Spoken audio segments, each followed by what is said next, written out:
안녕하세요. 저는 서울에서 피부과 의사로 일하고 있는 48살 남성입니다. 이 채널은 최근 아내를 통해 알게 되었습니다. 아내는 제 인생의 꼬이고 꼬임 실타래를 풀어준 사람입니다. 이 채널에 대한 아내의 열정은 몇 주 전 벚꽃 구경을 하던 중 머리가 희끗희끗한 어르신이 큰 소리로 듣고 다니면서 자신의 이야기를 즐기는 모습을 발견하고부터 시작되었습니다. 하던 중 머리가 희끗희끗한 어르신이 큰 소리로 듣고 다니면서 자신의 이야기를 즐기는 모습을 발견하고부터 시작되었습니다. 아내는 이곳에서 많은 이야기를 듣고 저에게도 공유해주고 있습니다. 이야기를 듣다 보면 우리의 과거를 떠올리고 우리도 못지않은 경험을 가지고 있다는 것을 깨닫게 됩니다. 우리도 못지않은 경험을 가지고 있다는 것을 깨닫게 됩니다. 아내와 함께 이야기를 나누면서 그동안 잊고 있었던 일들을 다시 생각해보게 되었습니다. 제 인생에서 가장 큰 상처를 준 사람이 다름없는 제 모친이었지만 이 사건을 통해 저와 아내는 더욱 가까워졌습니다. 아내와 함께 이야기를 나누는 것은 어려운 일이지만 그것이 우리의 관계를 더욱 깊게 만들어주고 있습니다. 감사합니다. 이야기를 나누는 것은 어려운 일이지만 그것이 우리의 관계를 더욱 깊게 만들어주고 있습니다. 감사합니다. 이야기를 나누면서 제 인생에서 가장 큰 상처를 입은 사건을 다시 생각해보게 되었습니다. 그때의 아픔과 상처는 아직도 기억에 남아있지만 아내와 함께 그것을 극복해 나가고 있습니다. 이 채널에서 우리는 다른 사람들의 이야기를 들으며 서로를 더욱 잘 이해하고 서로를 더욱 존중하게 되고 있습니다. 우리는 다른 사람들의 이야기를 들으며 서로를 더욱 잘 이해하고 서로를 더욱 존중하게 되고 있습니다. 얼크롬 만져봐. 우와, 돌덩어리 같아요. 매달려봐도 괜찮아요. 저는 아버지의 한쪽 팔에 매달려서 신나게 웃었습니다. 지금 생각해보면 하루 종일 육체 노동하고 힘드셨을 텐데 제 어리광 다 받아주신 아버지가 새삼 존경스러워요. 제가 아버지가 되고 보니 더욱 그런 생각이 듭니다. 받아주신 아버지가 새삼 존경스러워요. 제가 아버지가 되고 보니 더욱 그런 생각이 듭니다. 당시에 아버지와 할머니는 돈을 모아서 수제식 화장실이 딸린 작은 아파트로 이사를 가는 게 목표라고 하셨어요. 저에게도 목표를 만들어 보라고 하셔서 반에서 1등하는 게 목표가 됐죠. 학생으로서 할 수 있는 건 공부밖에 없었습니다. 1등하는 게 목표가 됐죠. 학생으로서 할 수 있는 건 공부밖에 없었습니다. 작은 목표라도 성공하면 성취감이 어마어마했습니다.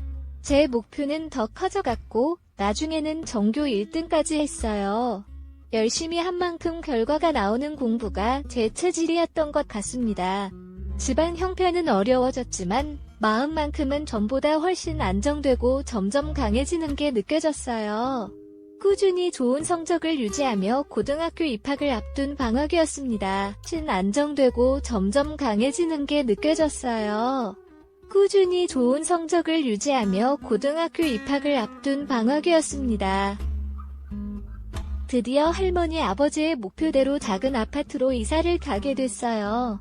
화장실이 집 안에 있는 것만으로도 그렇게 행복할 수가 없었습니다. 관우야, 화장실 생기니까 좋아?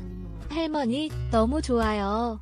제가 성공해서 할머니 아버지 꼭 호강시켜 드릴게요. 그래, 아이고 태견하다. 우리 손주. 저는 신나서 할머니와 대화를 나눴어요. 호강시켜 드릴게요. 그래, 아이고 태견하다. 우리 손주. 저는 신나서 할머니와 대화를 나눴어요. 그런데 아버지는 이사를 마친 후 기운이 하나도 없어 보였습니다. 이사 가기 며칠 전에 일을 하시다가 벽돌에 발을 치으셨거든요. 할머니께서 아버지에게 병원에 가라고 했지만 돈 아깝다고 가지 않으셨어요. 파일 좀 보자요. 피나네. 병원 가자. 에이, 괜찮아요. 약도 발랐고 붕대 감아놨으니까. 피나네. 병원 가자. 에이, 괜찮아요. 약도 발랐고 붕대 감아놨으니까. 아무 거예요. 내일 모레 이사하니까 짐 좀 싸야죠. 아버지는 그렇게 고집을 피우며 이사갈 짐을 박스에 담으셨습니다. 저도 옆에서 거들었고요. 그때만 해도 아버지는 저에게 농담을 거실 만큼 상태가 괜찮았어요. 그때만 해도 아버지는 저에게 농담을 거실 만큼 상태가 괜찮았어요. 그런데 이사한 그날 저녁 아버지는 거실에 대자로 누워 계셨습니다. 방으로 들어가시며 춥다고 하셔서 박스에서 이불을 꺼내 가져다 드렸어요. 그리고 아버지에게 물었습니다. 아빠, 어디 안 좋으세요? 발 다친 곳 아프세요? 지금이라도 병원 가세요. 저랑 같이 가요. 아니야, 괜찮아. 다친 곳 아프세요? 지금이라도 병원 가세요. 저랑 같이 가요. 아니야, 괜찮아. 아니, 근데 왜 이리 으슬으슬 춥냐? 열도 나는 것 같고. 아무래도 몸살인 것 같아. 어머니, 저 들어가서 좀 쉴게요. 아버지는 제가 가져다 드린 이불을 두르고 방에 들어가셨습니다. 부엌에 계시던 할머니가 아버지에게 말씀하셨어요. 혜비야, 나와서 뜨끈한 국물이라도 먹고 들어가. 부엌에 계시던 할머니가 아버지에게 말씀하셨어요. 혜비야, 나와서 뜨끈한 국물이라도 먹고 들어가. 이따 먹을게요. 아버지는 방에서 들릴 듯 말 듯 그렇게 말씀하시고는 아무 말이 없으셨습니다. 저는 할머니와 함께 저녁을 먹었어요. 고단하셨던 할머니도 주무시러 가셨습니다. 건호야, 너도 피곤할 텐데 얼른 들어가서 자. 조금만 더 공부하고 잘게요. 건호야, 너도 피곤할 텐데 얼른 들어가서 자. 조금만 더 공부하고 잘게요. 안녕히 주무세요. 그래, 오냐. 할머니가 방으로 들어가신 후 저는 바로 앞에 닥친 일을 예상치도 못하고 거실에서 공부만 했습니다. 시간 가는 줄 모르고 열심히 공부하다가 새벽이 돼서야 잠을 자려고 아버지가 계시는 방문을 열었어요. 열심히 공부하다가 새벽이 돼서야 잠을 자려고 아버지가 계시는 방문을 열었어요.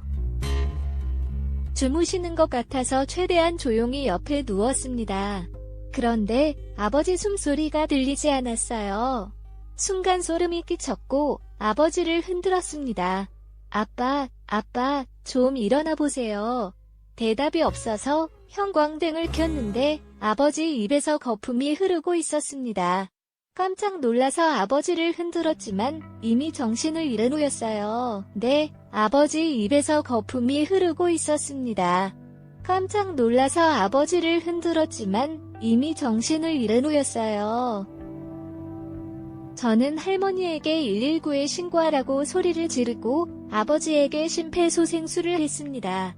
다행히 호흡이 돌아오셨고 응급차에 실려서 병원에 갔어요.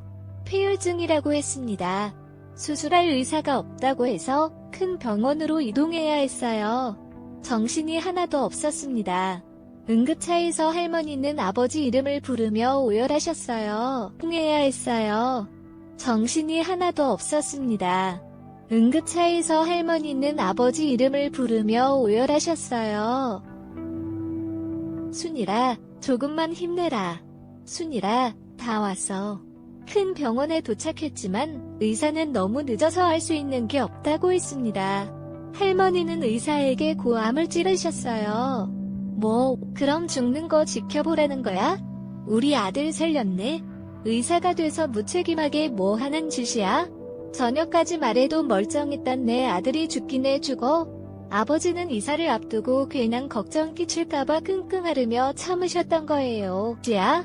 저녁까지 말해도 멀쩡했던 내 아들이 죽기네 죽어.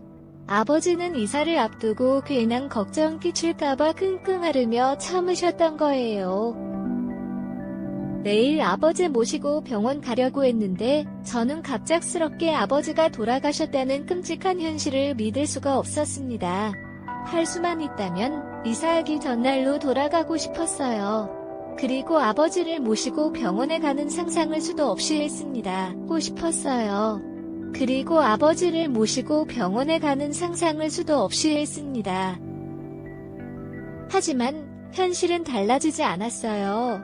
할머니는 통곡하시며 거의 기절 직전이었습니다.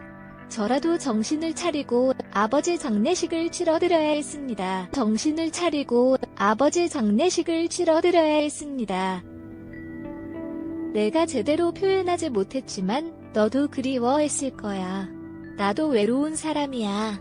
어머니, 그 딱 한 해만 같이 살게 해주세요.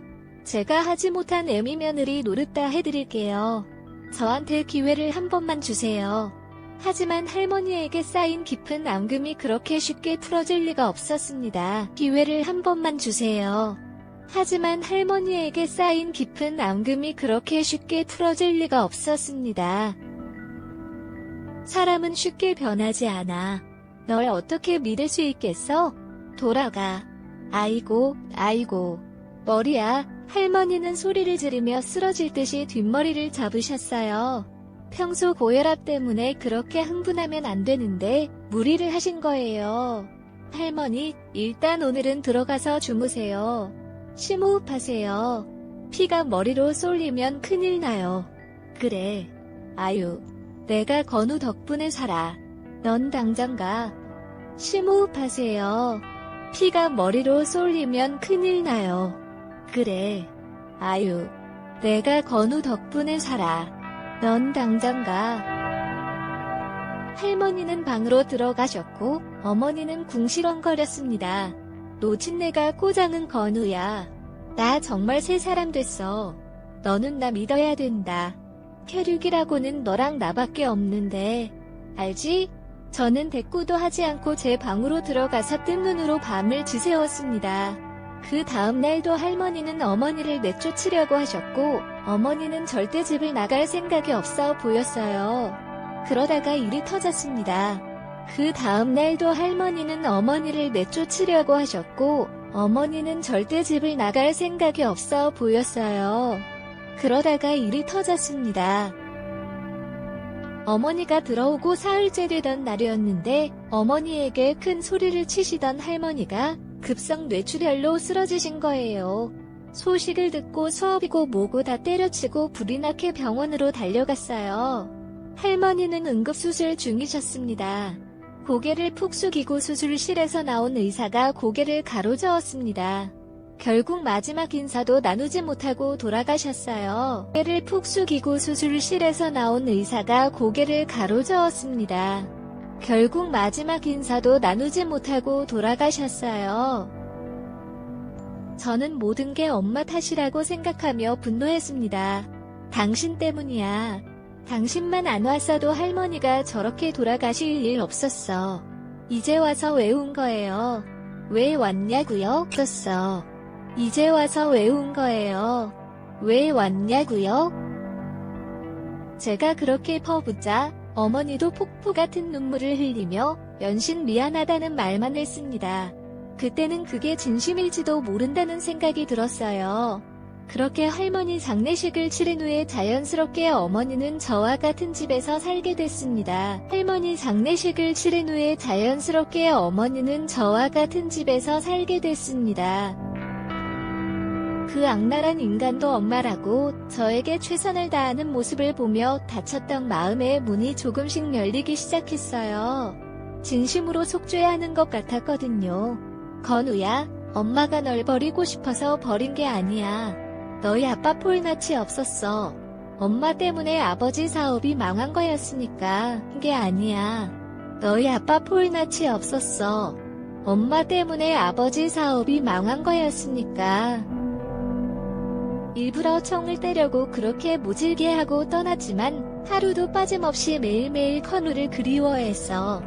내 아버지 장례식장에서 행패 부린 것도 너무 힘들었어. 그런 거다. 철없이 사채비 있어서 깡패들한테 쫓기고 있었거든. 어머니의 말이 진실인지 아닌지는 알 수 없었지만 그냥 믿고 싶었습니다. 저에게는 더 이상 의지할 곳이 없었으니까요. 어머니의 말이 진실인지 아닌지는 알 수 없었지만 그냥 믿고 싶었습니다. 저에게는 더 이상 의지할 곳이 없었으니까요. 제 곁에 아무도 없으면 저도 나쁜 생각을 할 것만 같아서 썩은 동아줄이라도 붙잡고 싶은 심정이었던 것 같아요. 그렇게 어머니와의 관계가 회복됐고 어머니는 조금씩 저에게 집착하셨습니다. 건우야, 너 내년이면 전문의가 될 텐데 무슨 과 갈지 정했어. 고민 중이에요. 흉부외과의 인원이 부족하다고 해서 흉부외과 하기엔 힘들다는데 거길 왜 갔어? 고민 중이에요. 흉부외과의 인원이 부족하다고 해서 흉부외과 하기엔 힘들다는데 거길 왜 가? 피부과나 치과로 가는 게 좋지. 나중에 캐논도 할 수 있고 그래도 전 보람되는 곳으로 가는 게 좋겠지. 보람은 개뿔. 아직 네가 뭘 몰라서 그래. 하는 만큼 돈이 벌려야 보람도 찾아오지. 피부과 하면 엄마가 데려갈 환자 많다. 그리고 의사 사위 없게 있다고 주변 여자들이 하이에나처럼 노리고 있어. 어머니의 말도 어느 정도 일리가 있어서 저는 그저 웃어넘겼습니다. 사위 없게 있다고 주변 여자들이 하이에나처럼 노리고 있어. 어머니의 말도 어느 정도 일리가 있어서 저는 그저 웃어넘겼습니다. 하지만 결국 저는 어머니가 원하는 대로 피부과 의사가 됐어요. 처음에는 대학병원에서 일하면서 피부에 심각한 질환이 생긴 환자들을 돌보며 연구했습니다. 월급은 어머니에게 맡겼어요. 생활비 편하게 쓰시라고 드린 겁니다. 그만큼 그때는 어머니를 신뢰했네요. 생활비 편하게 쓰시라고 드린 겁니다. 그만큼 그때는 어머니를 신뢰했네요. 대학병원 의사로 일하면서 제가 담당하던 환자가 사망하면 그렇게 가슴이 아플 수가 없었어요. 선배들은 시간이 지나면 익숙해진다고 했지만 저는 시간이 갈수록 더 심각해졌습니다. 그래서 대학병원을 그만두고 피부과 개인 병원에서 페이닥터로 일했어요. 벌이가 더 나아졌죠. 한동안 일하느라 몰랐는데 어머니가 웬 아저씨와 연애를 하는 것 같더라고요. 그랬어요. 벌이가 더 나아졌죠. 한동안 일하느라 몰랐는데 어머니가 웬 아저씨와 연애를 하는 것 같더라고요. 엄마, 연애예요. 그거 의미가 어떻게? 엄마 휴대폰에 문자 오는 거 봤어요. 이 라면이라는 사람이 계속 문자 보내던데요. 어머, 그걸 언제 봤어? 그냥 친한 친구야. 건우야, 조금만 기다려. 엄마가 우리 건우 병원 차려주려니까 병원을요. 어떻게? 제가 드린 돈 있었어도 아직 한참 모자랄 텐데. 다 방법이 있어. 해주려니까 병원을요. 어떻게? 제가 드린 돈 있었어도 아직 한참 모자랄 텐데. 다 방법이 있어. 그렇게 3년이 지나고 어머니는 정말 이름을 어디선가 들어본 기억이 났어요. 그리고 그 사람이 어머니에게 문자를 보내던 그 사람이었다는 사실을 금방 떠올릴 수 있었습니다. 다짜고짜 멱살을 잡기에 처음에는 놀랐지만 당황한 어머니 모습과 한 번도 본 적 없는 아내의 모습을 보며 모든 상황이 이해됐어요. 그래서 제가 말했습니다. 그랬구나. 본 적 없는 아내의 모습을 보며 모든 상황이 이해됐어요. 그래서 제가 말했습니다. 그랬구나. 그렇게 뜯어낸 돈으로 병원 차려준 거예요. 난 그것도 모르고 어머니가 변했다고 이젠 달라졌다고 믿었는데 언제부터 그런 짓을 한 거야? 저도 모르게 괴성을 질렀고 쓰러져 있던 어머니는 벌떡 일어나서 제 어깨를 잡고 말했습니다. 아니야 건우야. 내 말 좀 들어봐. 됐어. 어깨를 잡고 말했습니다. 아니야 건우야. 내 말 좀 들어봐. 됐어. 이만큼 당했으면 충분해요. 이제는 더 이상 당신 용서할 수가 없어. 연 끊자고 있지. 그래, 끊자. 끊어요. 영선씨, 어떻게 할래요? 경찰 부를까요?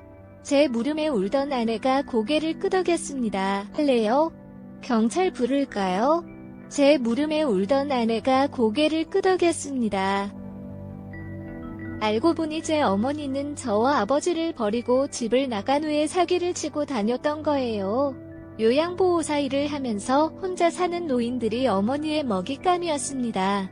그리고 무슨 운명의 장난인지 제가 사랑하는 아내의 돌아가신 아버지에게도 사기를 쳐서 한 집안을 무너뜨린 겁니다. 나중에야 모든 정황을 알 수 있었어요. 하신 아버지에게도 사기를 쳐서 한 집안을 무너뜨린 겁니다. 나중에야 모든 정황을 알 수 있었어요. 아내는 대학교 1학년 때 불의의 사고로 친어머니를 잃고 아버지와 단둘이 살았다고 했어요. 근데 아줌마가 온 후부터 아버지가 행복해 보였어.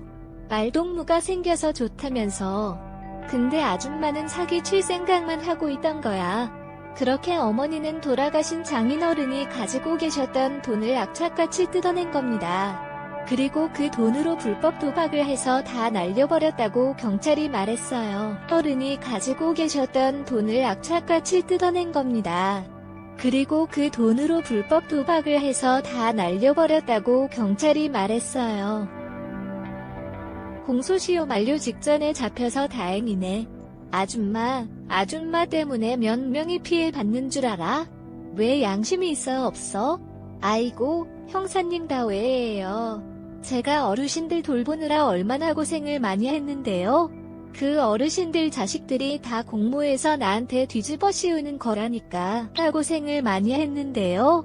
그 어르신들 자식들이 다 공모해서 나한테 뒤집어 씌우는 거라니까. 예매하느라 내가 말 좀 해봐라. 뻔뻔하게 제 아내를 부르며 거짓말을 강요했습니다. 사람은 변한다는 할머니의 말씀이 머릿속을 스쳐 지나갔습니다. 저는 제 어머니라는 사람에게 학을 뗐어요. 일단 경찰은 영장이 나올 때까지 불구속 입건한다고 했습니다. 그 후로 영장이 나오기 전까지 어머니는 저와 아내를 찾아와서 울고불고 매달렸어요. 입건한다고 했습니다. 그 후로 영장이 나오기 전까지 어머니는 저와 아내를 찾아와서 울고불고 매달렸어요. 건우야, 나는 내 엄마야. 지난 일은 지나간 걸로 묻어두자. 그 영선이라고 했지. 나도 너 기억나. 그 편찮은 아버지 모시고 살면서 대학도 다니고 맞지? 나도 요양보호사 하면서 내 아버지랑 친구하고 잘 지냈어. 내가 돈을 훔친 게 아니라고 그분이 고맙다고 그냥 주신 거라니까. 그 말에 아내는 싸늘하게 대답했습니다. 네, 그러셨어요. 한 게 아니라고 그분이 고맙다고 그냥 주신 거라니까. 그 말에 아내는 싸늘하게 대답했습니다. 네, 그러셨어요. 아줌마가 돈 다 들고 도망간 후에 전 다니던 학교도 그만두고 전국을 돌면서 아줌마 찾으러 다녔어. 근데 참, 사람 인연이라는 게 희한하네. 어떻게 이렇게 만나 그쳐? 그러게 말이다. 내 아들이랑 행복하게 살아. 내가 죄값은 두고두고 갚을게. 나 이제 영선이니? 시어머니야, 결혼식까지 잘 올려야 될 거 아니니? 나 죄값은 두고두고 갚을게. 나 이제 영선이니? 시어머니야, 결혼식까지 잘 올려야 될 거 아니니? 한 번만 봤죠? 응. 나 정말 개과천선했다니까 봐주긴 뭘 봐줘. 당신이 낳은 자식이랑 내가 어떻게 살아? 전생에 내가 무슨 죄를 지었길래 이렇게 거머리처럼 날 괴롭혀? 억울해. 미치겠다고. 아내는 울분을 토하며 더 심한 욕을 하고 싶은데 절 보고 참는 것이 느껴졌어요. 미치겠다고. 아내는 울분을 토하며 더 심한 욕을 하고 싶은데 절 보고 참는 것이 느껴졌어요. 그 후로 어머니는 구속됐고 저지른 다른 범죄까지 밝혀져서 징역 5년을 선고받았습니다. 그 과정에서 아내와 저는 자연스럽게 멀어졌습니다. 제 어머니라는 사람은 감옥에 가면서도 끝까지 반성의 기미가 없었어요. 건우야, 그 감옥에선 영치금이 권력이라더라. 영치금 꼭 보내. 아무리 그래도 내가 내 엄마잖니. 건우야, 그 감옥에선 영치금이 권력이라더라. 영치금 꼭 보내. 아무리 그래도 내가 내 엄마잖니. 그 말에 소름이 끼쳤습니다. 엄마, 남들 보는 눈이 도대체 왜 그렇게 중요했어요? 그 욕심 때문에 왜 다른 사람들한테 씻을 수 없는 죄까지 저질러야 했냐고요? 네, 왜 끝까지 제 바짓가랑을 자꾸 늘어져요? 나도 이제 사랑하는 사람 만나서 행복해질 거라고 생각했는데. 아이고, 사내 놈이 왜 이리 징징대? 건우야, 정신 차려. 나 금방 나갈 거라고 생각했는데. 아이고, 사내 놈이 왜 이리 징징대? 건우야, 정신 차려. 나 금방 나갈 거야. 그때까지 기다려. 그년이랑 결혼하면 안 된다, 알았지? 그 와중에도 반성의 기미가 없는 어머니의 모습을 보고 치가 떨렸습니다. 감옥에 간 후로 어머니와 완전히 차단하고 지냈어요. 항상 아내가 그리웠지만 염치가 없어서 아내를 만날 수가 없었습니다. 항상 아내가 그리웠지만 염치가 없어서 아내를 만날 수가 없었습니다. 하지만 항상 그리운 마음을 품고 살고 있었어요. 이제 제가 어머니 대신 치를 죄값이라고 생각하며 평생 혼자 살 생각이었어요. 그렇게 1년 가까이 살 생각이었어요. 그렇게 1년 가까이